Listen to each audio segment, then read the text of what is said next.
I have spent some time trying to figure out where I can get the best book recommendations from. For my first time doing this, I specifically chose horror books to experiment with. So I had 9 platforms that I was pitting against each other. Each had 3 books I had to read. The star rating equated to points, and we ended up with a tie for first place. So it is in the thumbnail, but if you do want to see how Booktube and Bookstagram ended up being tied for first place, the full playlist is in the description. We are going to be reading 1 more book from Booktube and 1 more book from Instagram, and the book that I like the most from the recommendation service will put that recommendation service in first place. Even if I give the books both, say, 4 stars, whichever one I liked more is going to be the winner. We're not going to continue to do this over and over, but with only 1 book instead of 3 each, it's a little easier to make a distinction. So both books will be from an author I have not read from before. None of the recommendations will come from the same people from the first episodes, and I am picking books that I'm interested in. So even if I wasn't previously aware of them, like, I'm not going to pick something that I think sounds bad. I'm very excited to see who ends up on top, so let's pick our first book. We are going to be starting with Bookstagram. So I was scrolling through Instagram and I saw a recommendation post by somebody that I follow, Ash Reads Horror. I know she does recommendations with multiple books, so we're going to go and look at her page. She has over 1,000 posts, so we're just going to scroll through these. Okay, this one, I've read almost all those, but I'm not interested in the last one. Oh, there's an ad. I'm interested in that book, but I want something that has a couple books on it. Oh, okay. There's books that I've really enjoyed on this list. I've liked Bunny. I've liked The Grip of It. I've liked I'm Thinking of Ending Things, Come Closer, We Used to Live Here, and generally House of Leaves. The only one from this list that I've given 5 stars is We Used to Live Here, but I really enjoyed other ones as well. I have not read Gerald's Game or The Night Guest. And I've been hearing a lot of things about this one, so I think we're gonna go with The Night Guest. Ignore my completely empty shelf over there. I'm in the process of redoing this room.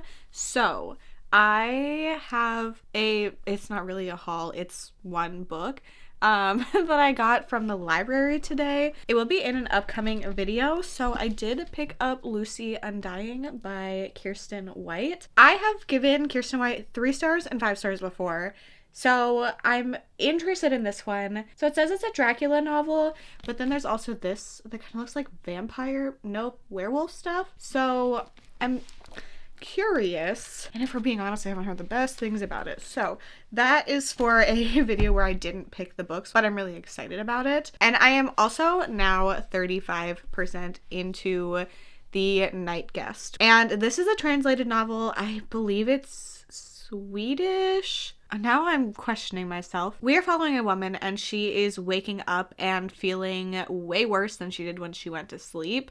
She feels like beat up. Her limbs are sore. She can barely move. And she has truly no idea why. And there's some like weird things going on. Like at one point there was like some weird red stuff on her face. And she goes to the doctor, and rightfully so, she's very stressed about not being believed as a woman with pain. She initially gets this like old man doctor that's like, you're just making it up, which, so frustrating.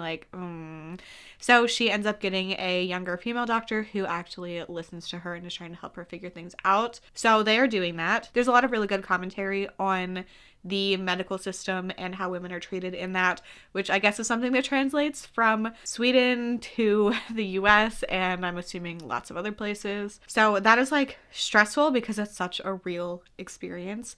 And then I'm also so curious about what is going on. She's getting like 20,000 steps at night. At the very beginning, she didn't have like a pedometer, but then someone told her to do that. But like, why is that happening? I need to know. I have no idea what's going on with that. What is causing this sleepwalking situation? So I'm very invested so far. I do know that there's an animal scene coming up. I don't know when it happens, but I'm not looking forward to that. But like, I knew it before picking this book, so I'm not worried about it. I don't love it, but it doesn't stop me from reading books, and it's not gonna make me dislike the book either. But this one is so short. I actually didn't look at the page count, but the audiobook is just around 3 hours. So very quick to get through. I'm gonna get back to reading.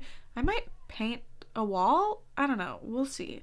I am 71% into The Night Guest, and I'm really liking this. I don't know how to describe it though, because I feel like the same things are kind of happening over and over. She's just like tired during the day and like, what is going on? I don't understand. And then she goes to bed and wakes up and was just noticing weird things, feeling tired, and thinking about the fact that this is happening. But I'm also very invested in it. I really want to know what's going on. She's started to be like a little bit of a detective with it and doing some like lining up of things. She is doing things to keep herself barricaded in the room. There are some interesting results from that, and then seeing her investigate more thoroughly into what might be going on is just really fun. I'm really having a good time with it. I definitely almost accidentally finished the book without realizing it, and I just happened to be like, well, I'm at the end of the chapter, let me see how far in I am. And 71% in means that I have 15 minutes left of the audiobook at my listening speed. So I really, if I wouldn't have looked then, I would have had no idea that I needed to stop so I could actually update you, because I'm really, really liking it. At this point, I think it's going to get a pretty high rating, which is very exciting. But like the thing that I know is going to happen hasn't happened yet, and I'm a little nervous. So I have finished, oh, I forget the name. My brain is fried. I've finished The Night Guest, and okay, this is a tough one to talk about. So what I'm going to do for this tiebreaker episode, I think, is save my ratings until the very end, but I'm going to talk about it and like give you my thoughts. So I think that the ending didn't work as well for me as I wish it would have. I think that there were a lot of unique concepts that this was kind of playing with, but it never really picked anything and very much was like, this is what's happening. And I don't normally need concrete answers, but I feel like this was almost a little too ambiguous for the story because nothing else was really going on, even though I was very, sorry, I definitely have cat hair just like all over my face when someone's cuddling with me. I was very invested throughout this whole book. The animal stuff definitely happens in the last little part. I know a lot of people are not happy with it. I didn't love it, but I feel like after reading some reviews and people's thoughts on things, like, I get it. This felt very unique. I think the things that it's alluding to are very interesting. And I'll tell you now that I did like it. I think that's apparent by what I'm saying, but my rating will be at the very end. So we need to start our book for Booktube. So for Booktube, I pick a book that has another book in the video that I have also given a high rating. I found this video from Reading Nymph, and it's horror and gothic book recommendations. So there are a few books that I've given high ratings in this video. The first one was Into the Drowning Deep by Mira Grant, which was my favorite out of the list. And then also ones like Mexican Gothic From Below by Darcy Coates. There was another one, I can't think of it right now, but it was this book. So there's a book that I have seen mentioned around just looking for different recommendations on this list. So this is the book I'm going to be reading. You Let Me In by Camilla Bruce. Loved this book so much. It is a book where you have two tales being told. I love the fact that this book gives weight to both sides of those stories, so it really is down to you and the way you want to interpret it. Or, like our main character says, why can't both be true? Our main character has passed away, and in her will she has said to her, I think it's her niece and nephew, if you want to own my effects, you must read my version of events of what actually happened, and within this tale will be a password that you give to the solicitor, and then you will inherit everything. It's these two relations that are reading what happened to an aunt that has always been seen as, well, not reliable in this family, that always lies, that always makes up tales and stuff, and now they're getting, actually happened? Question mark? We are following Cassandra Tipp, who has disappeared without a trace, and she's previously been acquitted of murder. With her disappearance, there's no body, there's just her inheritance that she's leaving and a manuscript where she says she's going to tell everybody what happened. So her husband has previously died, Tommy Tip, whose mysterious disembowelment has never been solved, and she was acquitted, and then her brother and father were found in a murder-suicide. And then it says, every family has secrets, none more dangerous than that of the family Thorne. And Cassandra is telling us a story, but it comes with a terrible price. So I have started this, and it's not quite what I was expecting.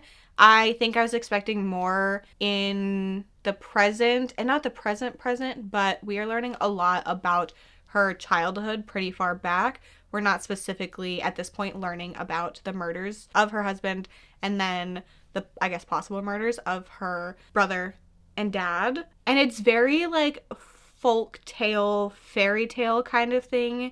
There's fairies. There's this weird guy, the Pepper Man, who only she can see and kind of guides her through her life. There's a lot of very sad stuff about familial abuse and one sibling being treated better than the other one. Our main character is locked up a lot because she's the weird one. I'm not sure if I'm completely vibing with the like fairy tale style of writing, and I'm definitely more invested in what we know from the synopsis than the stuff in her past, even though I realize that that obviously plays a part in everything. She meets her husband very early on, and then obviously her dad and her brother are involved in that. I'm liking it. I feel like I need to like shift my mindset to what it is and not what I thought it was going to be. So we'll see how it goes. I am now 171 pages into You Let Me In, and I don't know, it's just okay. I feel like I don't care about anything that's going on. I think that I just went in with very different expectations, and I'm not specifically disliking it. I'm very just ambivalent about this book. I feel like, I don't know, not that it has a lot of potential, but I think that the story that I thought was going to happen based on the synopsis had a lot of potential. So I guess it had okay.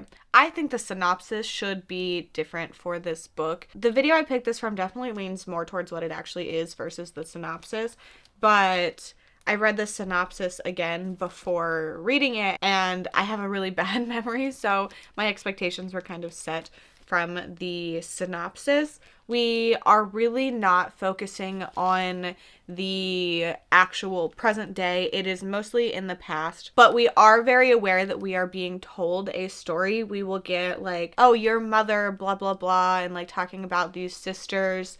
I'm pretty sure they're sisters. So her nieces, and she'll like make comments about that.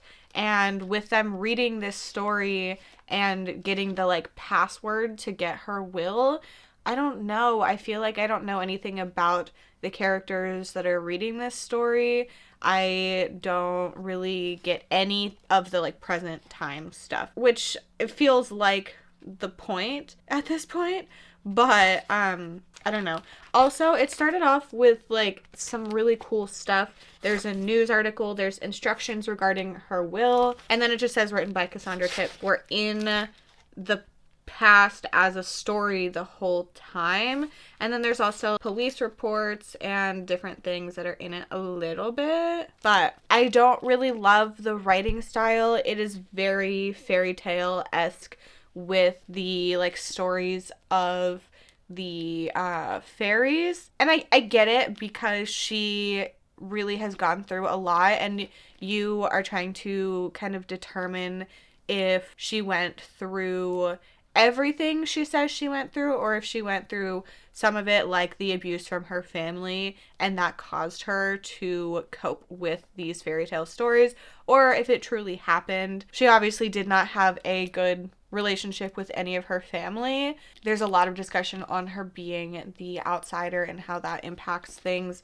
And like in theory, it's good, but I'm just not connecting to it.